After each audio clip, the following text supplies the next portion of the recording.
Too often in our society, those who are poor, especially women, are invisible to the world, especially in the USA, because they don't have the money, nor the possessions, nor the power our society values. But what I saw from my mother growing up poor as a child, I know that the poor women are the most resilient, creative, compassionate, and life-skilled among us that I know that our communities and our society can benefit from. There are many ways Muslim women become invisible, or visible, rather. Two of the biggest reasons these years are two. Number one, a potential breeder for future terrorists. And I kid you not, I hear all the time, you Somalians have too many babies, stop. Some people ask, how many Somali terrorists do I know, or potential terrorists? So even reproductive, there is a worry about carrying a baby that is going to explode. The second issue that Somali women and Muslim and immigrant refugee women become visible as the victims of their religion. They need to be rescued. They're not free.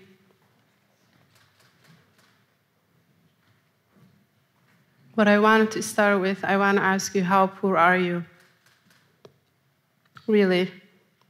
Many societies around the world define poverty other than resources. But it also focuses squarely on the individual's characteristics. For example, if your lack of empathy and untrustworthiness is a form of poverty, all of us, including myself, since I've been here 70 years, we get used to our perfect, organized. We have a calendar for the kids, calendar for our work, calendar for the church. Everything is perfect organized. But if we take that a moment and say, use everything except your brain, and organize by using nothing, no gadgets, nothing, what do you think is going to happen? We're all going to melt down. A crisis, I would say a public health crisis will happen. But women who lack resources, especially money, they do everything utilizing their brain. They become resilient. They become resourceful. So the question I really wanted to ask while I'm also talking is, how really are you poor? My father passed away when I was 7 and left a mother 6 kids, with one of whom had polio, which he was disabled. Women at that time, my father was the breadwinner and mother stayed home. My mother also had another challenge, which wasn't unique to her. She was illiterate of the books. Remember, I said illiterate of the books. Losing my dad's only source of income threw my mother into the front line for 6 kids, feeding us, clothing us. But even though mother was illiterate of the books, I believe, and I could testify, that she had a PhD of lifetime experience, how to live. In the morning, for breakfast, for food, she'll wake up early morning, before anyone wakes up, and she will start making big breakfast. We call it flatbread or injera. Some of you, I think, ate if you went to ethnic restaurants. That injera, or that morning breakfast, will be many. She knows that we will eat leftovers as a lunch, and sometimes we eat as dinner. Her goal was to really have food on the table. It didn't matter what it was. It was delicious, I can tell you that. If you're a hungry kid, you can eat anything. Second, an education. All of us went to school. No one at home was able to negotiate education with my mother because she knew that was the only exit way to really avoid financial hardship. Especially my 3 sisters and I. She used to say, I don't care how rich your future husband to be. I want you to earn 10 shillings. The point she was making was, you need to be independent financially. Also, at the evening time, it was a family gathering time. Also, it's time for who had homework, who needed help. She couldn't read and write, but she will do everything in her power to find a tutor for us. The last thing we also did before we went to bed was check our brother who was disabled, bruises, because he crawled to school. And usually he had bruises on his hands and knees because disabled people at that time didn't have any specific services. Still, disabled people in Africa don't receive a lot of services. At that time, in that moment, before we went to bed, that gathering and crawling around her was the best thing ever. It didn't matter what we didn't have, we had each other. I watched Mother had only one dress, that orange thread that you see on the screen. As we go to bed, she would wrap herself a bed sheet, start to wash that dress, hang it outside, try to get quick sleep. Before we woke up, because she's getting up for the breakfast, she'll take that dress out of the drapes, fold it, and that's where she puts under the big mattress to make it neat and clean. She makes the breakfast and she wears the dress. Who said that poor person cannot be clean and neat? Neighbors noticed. They said, Fatima, what's going on with your dress? How many of them do you have? She'll mumble because she didn't want to lie. And I would say, my 3 sisters and I knew that she only had that one dress. As our lives continued, Mother had our lives changed because someone had offered her a job, a housekeeper job. And Mother was able to get another dress quickly. Boy, were we happy also that we don't have to eat the leftovers. We started eating lunch, pasta or rice. I didn't care much about supper because who cared supper if you ate breakfast and lunch in those days? Still, some places in Africa, there's a famine, so I would feel guilty today even eating dinner a lot along those days. Eventually, our lives changed and we moved to Mogadishu, the capital of Somalia. And our lives continued to change. My older brother got a scholarship and came to Florida, and he was trained as a geologist, and he started working for a company that was in Mogadishu and creating clean waters for the communities. And our lives continued to get better. That orange dress, though, it didn't go away. We put it in one of our rooms as a reminder of the hard work that Mother did, as a reminder that we really have to work hard, never give up, but also the most important thing, to be kind to human beings, to be compassionate. After a couple of years later, Mother got ill and passed away. But though I focused on her, I love her, even though she's passed away, and I want to follow her footsteps. I want to so badly do everything that she wanted us to do, but also work for humanity. Whenever I face challenges or experience episodes of racism, I seek a refuge of those days with orange dress. I go there, totally disappear in there. It has so much cooling effect on me. I hear her saying, hey, get going. Don't get comfortable in this arena. I know you'll do fine. Get going. Other people are waiting for you. There are other Somalis who have one dress. Get going.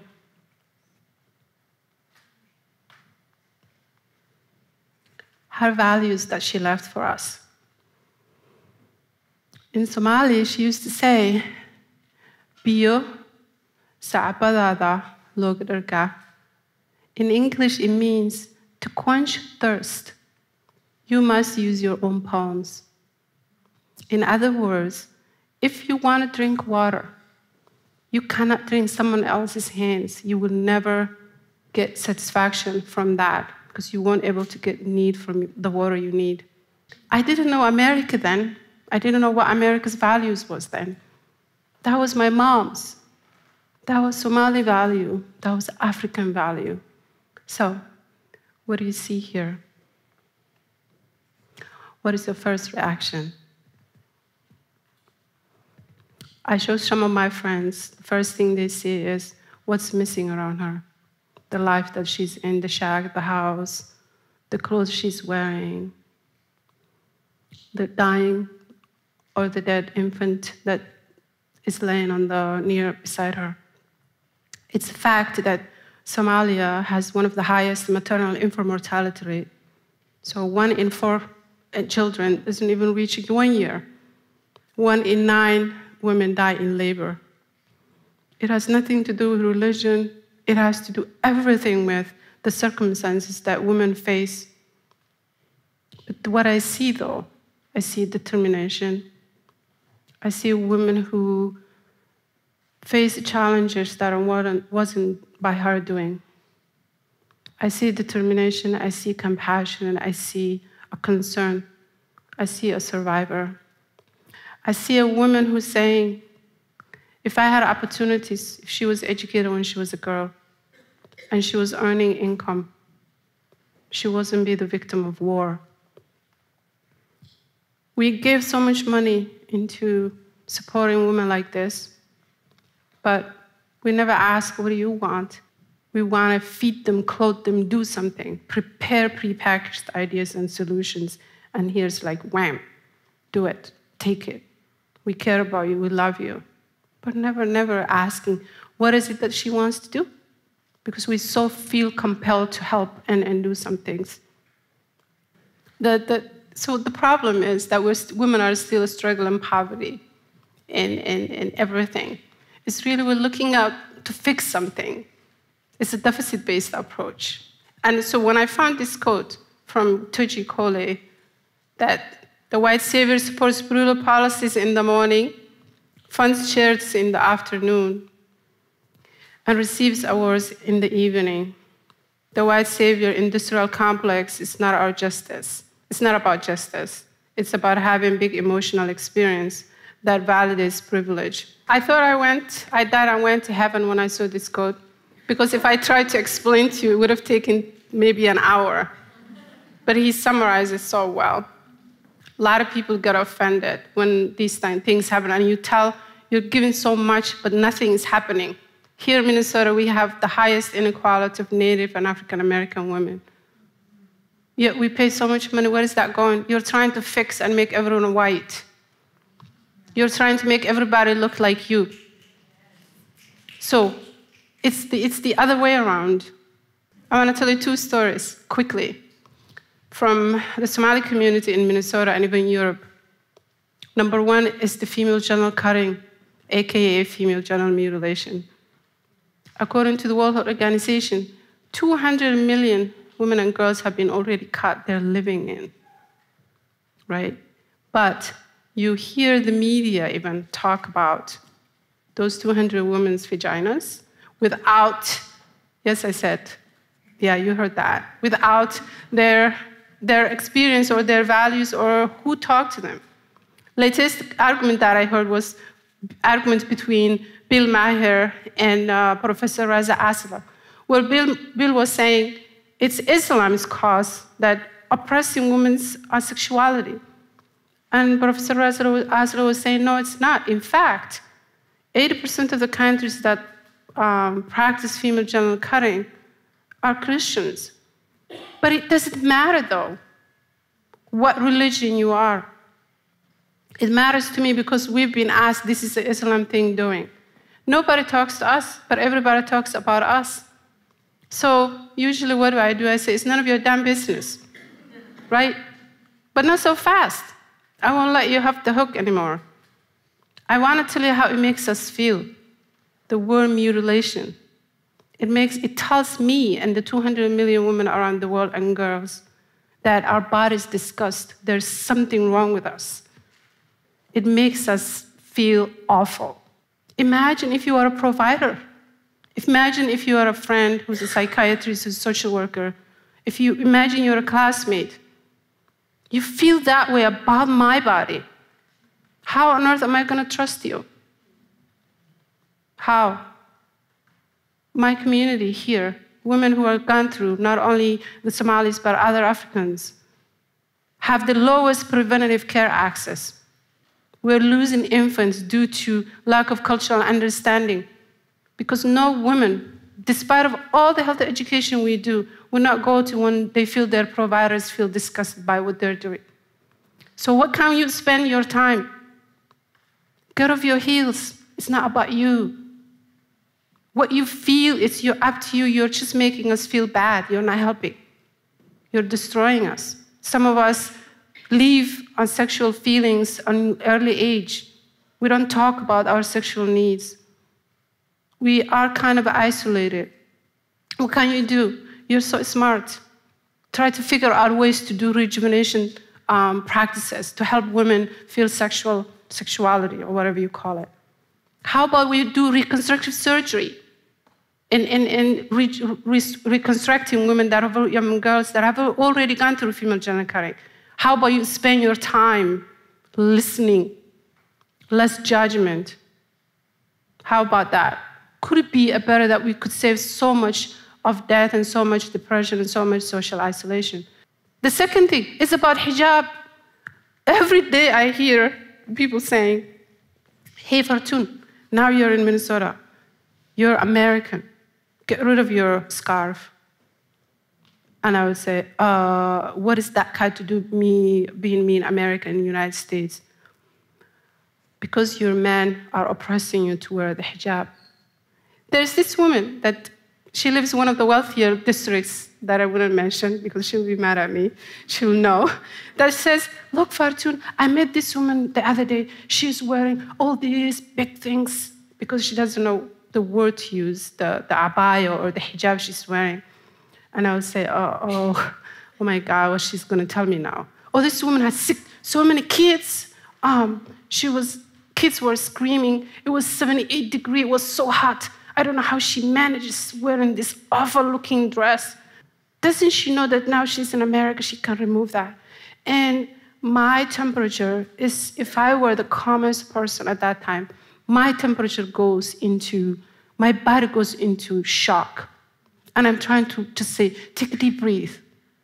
I would love to do so much, fantasize of fighting her, doing things, but I can't. I can't. I take a deep breath and I say, okay, this woman in 2 minutes, she dismantled another human being. She attacked her clothes, which is the religion. She attacked the kids she had.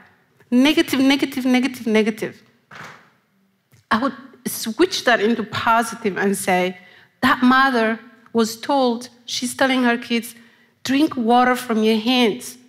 Someone told her that library has tutors. And she's taking one of her kids. There is no one babysit the rest of the kids, so what does she do? She takes all of them. What is driving that mother? Wouldn't you say, here, let me hold one. Go ahead. Why can't the libraries give space for the families? Why? But the negative, negative, negative, negative. So, where do we go from here? Cousins, brothers, sisters, Minnesotans, and around the world. There is a fight here. We are standing, because we're in Minnesota, we'll use the Mississippi River. We're on this side, and all white feminists are this side. Don't think you're off the hook, right? You are, because we're the closest audience, but you're so passionate that you also destroy your closest allies. How do we come together? Deficit-based approach is not working. We don't feel we're deficit, we're struggling deficit. You just don't want us to, you want us to be like you. America would not be the same if everyone became Irish or Italian or German or everybody. The diversity is what makes us stronger and makes us very innovative. I and others, Muslim women and immigrant women of color, know where we're going. Our mothers told us. I would be so offended. Actually, I'm trying to be Minnesotanized. I'll be so angry to make women like my mother invisible because she doesn't identify with you. What can we do? Where do we go from here? Please, listen. It's not about you, really. It's not really about you. Let's talk to each other. Come over without agenda, without any project. Come, be amazed, be loved, and be challenged. Be vulnerable. And from there, I can see us crossing the bridges together. Thank you very much.